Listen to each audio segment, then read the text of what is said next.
welcome to episode 8. Who do you have insuring after a good wreck? This episode really concentrates on the wreckage that we like to call our lives, whether it's from bad boyfriends, bad moms, bad dads, bad situations, whether it's been addressing, bad work environments. I don't think it's a far stretch for me to say that each one of us has a little bit of a car wreck all on us, whether it's been us doing the damage from front-end collisions, running into relationships without a lot of forethought, or maybe not running fast enough into relationships when the feelings are good.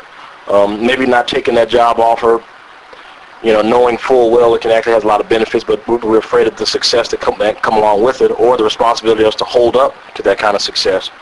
Or maybe it's the fact that we've been hurt in relationships by our significant others, people that we pledged our lives to, married into, and trusted with everything that we have and everything that makes us, human beings, and that trust gets violated. Maybe that promise that has been made gets destroyed.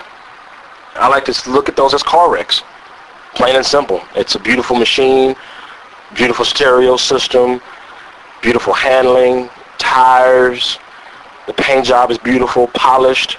We're just like those cars.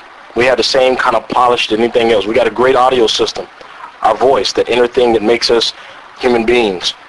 We have a great body, the body that's internal, that's within us, that we clothe and feed on a daily basis, though some of us, kind of lose a little bit of perspective on that, get slightly overweight. But when you're proud of yourself, you're confident in yourself, that body that you carry is beautiful.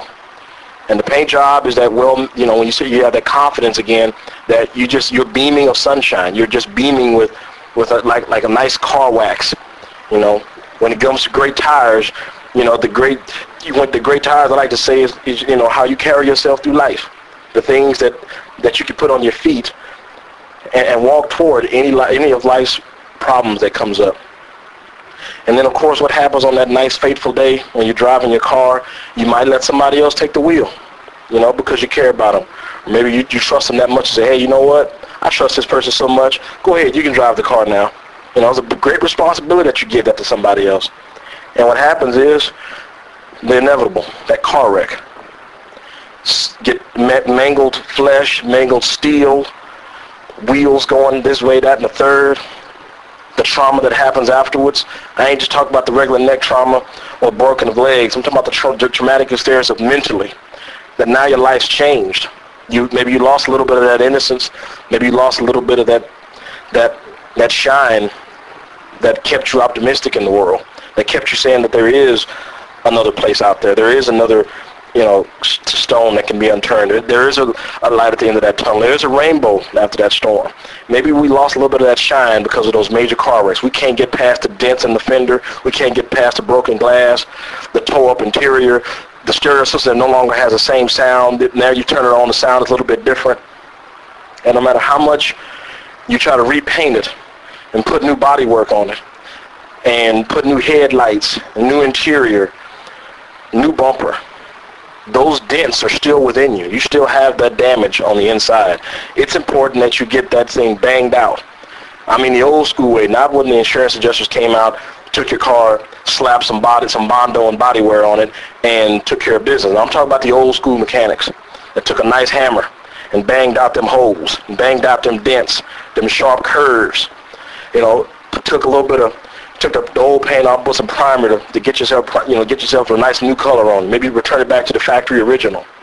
And I think we can go back to that. Not to get too automotive with lingo, but we can get back to the basics of what made us those nice shiny vehicles in the first place. And we're all brand new vehicles. We may be used, we may have a lot of miles on us. But we're still sturdy cars. We're still very durable. We can take a lot of punishment. Our wheels may get worn down, but we can always get new treads. Our alignment may go off, and we may steer directly to the left or directly to the right, and I'm not just talking about politics, just in general. Sometimes our windshields can get cracked. Sometimes it gets blurry. We can get all those things are cosmetic. We can fix those things.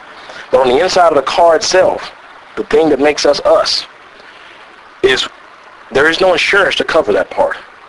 The soul that you have within your body, when it's tarnished by life's changes and the bad events we've been going through, there is no claims on that. There's no agent that you can call 24 hours a day. There's no lawyer that's going to be able to fight for that for you in court.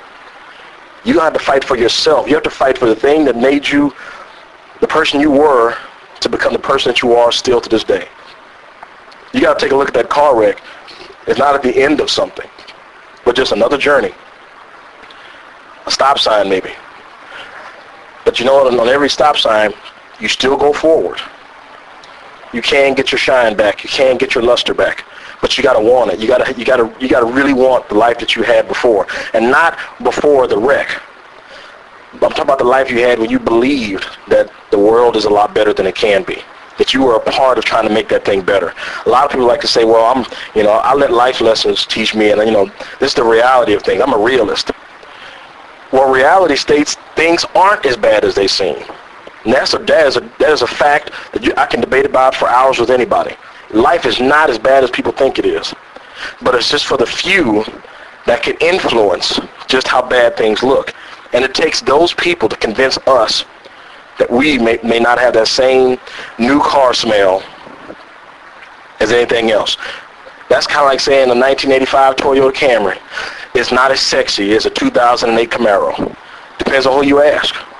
And both of them could have the same kind of wreckage.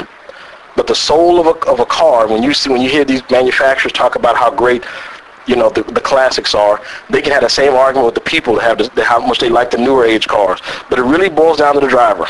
And when I mean the driver, I mean the soul. It has to do with you as a person. No matter how you look on the outside, no matter how banged up, no matter how many key scratches you get, no matter how many times your upholstery tears apart, you can always rebuild yourself.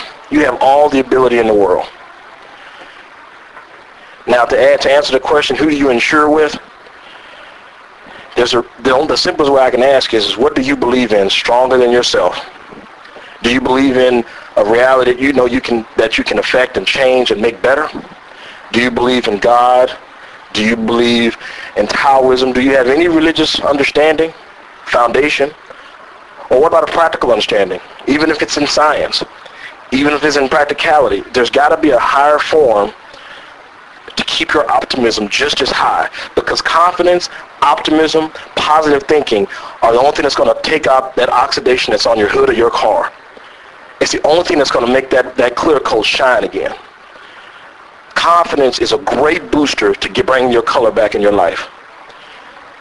So when I'm asking about your insurance and who's insuring you, I want to know, what do you hold dearest that you can rebuild around and center yourself around? I hope that you insure yourself with positive energy. I hope that you insure yourself with a strong confidence, because that is something that you'll never lose and you'll always have in abundance, no matter how many wrecks you get into. Thank you very much.